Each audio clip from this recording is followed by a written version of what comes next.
Teman-teman, jadi intinya satu hal yang pengen kita sampaikan bahwa even orang lain orang toxic atau lu yang toxic, ya cobalah berbenah gitu. Yap. Obrolin. Kalau ada orang yang toxic di sekitar lo, ya lu obrolin sama dia. Kan lu teman dia. Lu kan deket sama dia. Coba kenali dia. Kenapa dia bisa begitu sih? Kadang-kadang orang dengan alasan loh, kenapa dia kayak gitu. Dan dia butuh orang yang mengerti dia loh. Makanya akhirnya dia melakukan kayak gitu karena gak ada orang yang mau ngerti dia. Akhirnya dia mencoba untuk mengerti diri dia sendiri. Dan dia merasa ini gue. Dan gue lakuin ini karena demi kebutuhan gue.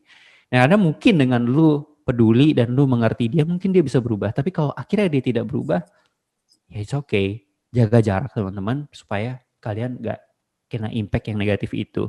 Yang mungkin terdengar sangat egois. Tapi ingat bahwa ini bukan egois kok. Tidak akan menjadi egois selama teman-teman tetap peduli. Peduli dalam arti gimana? Bukan peduli yang kayak kembali seperti dulu kayak ya setiap hari ditemenin, gak juga. Peduli dalam arti ya teman-teman kan dia juga peduli kok gitu loh.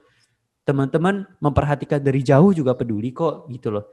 Teman-teman gak selalu ada tiap hari tapi sekali-sekali hadir buat dia juga peduli kok gitu. Jadi ya I think kita coba pengen ingetin teman-teman bahwa kalau teman-teman mungkin teman-teman yang toksik dan mungkin teman-teman gak berasa.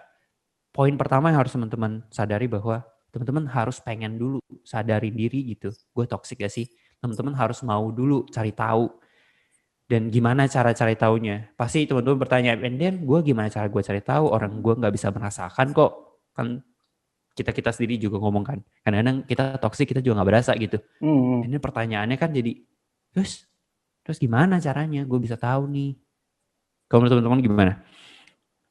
Ada yang punya idea mungkin? Gue setuju sih, maksudnya tadi yang poin lu bilang ya untuk mengakhiri juga ya, maksudnya betul gitu, always reflect on yourself. Lu lihat diri lu gimana ya, lu lihat pertemanan gimana, lu lihat ketika lu tolong orang, sebenarnya motivasi lu nolong atau lu mau terima pujian. Dan menurut gua nggak bisa muluk-muluk gitu. Kalau gua sih orangnya nggak muluk-muluk, ya udah lihat tanda yang tadi deh yang kita sebut. Karena sebenarnya ada satu kutipan yang menarik gitu ya, ditulis bahwa ya sebenarnya friendship itu tuh melihat seseorang dengan seseorang yang lain, itu tuh apa ya, dia senang kalau misalnya satu orang itu sukses. Misalnya gue senang kalau lihat lu sukses, lu senang kalau lihat gue senang, dan apa ya, dan nggak ada jealous di dalamnya, nggak ada selfish di dalamnya. Lu ada buat dia ada buat lu gitu. Dan as simple as it sih, tadi gue pegang yang dua itu aja. Lu lihat diri lu sebenarnya selfish nggak? Kedua, lu ketika tolong orang, lu temenin orang, lu sebenarnya tujuannya apa? Gitu aja sih kalau gue. Dan penting banget buat ngobrol ya teman-teman. Maksudnya ngobrol dalam arti ya lu mencoba untuk membuka telinga lu, membuka pikiran lu dari orang lain. Bisa jadi loh, pendapat orang lain itu adalah cerminan diri lu. Bisa jadi, tapi bukan berarti lu harus benar-benar kayak dengerin semua orang. Tahu gak sih, ada istilah kasar yang mungkin sangat kasar ya. Kadang-kadang kita perlu gak peduli gitu loh, kita perlu don't give a shit gitu loh. Maksudnya kayak, sorry ya mungkin agak kasar, cuma maksudnya kita perlu juga itu, tapi gak boleh terlalu menutup banget. Belajar cuek, tapi gak boleh cuek-cuek banget, gak boleh cuek-cuek bebek banget gitu. Lebih kayak selektif kali juga. Ya, mana yang harus didengerin, mana yang enggak. Jadi kayak kalau yang gak perlu didengerin gak usah yang kayak gitu. Duh, kayak gue kayak ngomong sama diri sendiri. Gak bisa gue kayak gitu, lagi belajar. Masih belajar. Iya, walaupun itu susah sih, karena kan gimana pun tetap ya, kuping tetap bisa dengar. Cuman percayalah bahwa lebih mudah tutup telinga yang ada dua ini dibanding tutup mulut yang ada banyak. Gitu loh, orang sering ngomong kan, kayak susah banget tutup mulut orang lain. Yang bisa kita lakukan cuma tutup telinga. Nah, kadang-kadang tutup telinga juga tetap ada yang masuk. Iya, nah, maka itu nggak bisa gimana dong, masuk. Masih tetap masuk. Nah, maka dari itu kita perlu belajar seninya dengan tidak peduli. Gitu, walaupun ya selektif, sekali lagi selektif. Ada orang-orang yang mengenal kita, ada orang yang tidak mengenal kita. Karena jujur banget kayak ngurusin apa kata orang tuh capek, gak ada habisnya.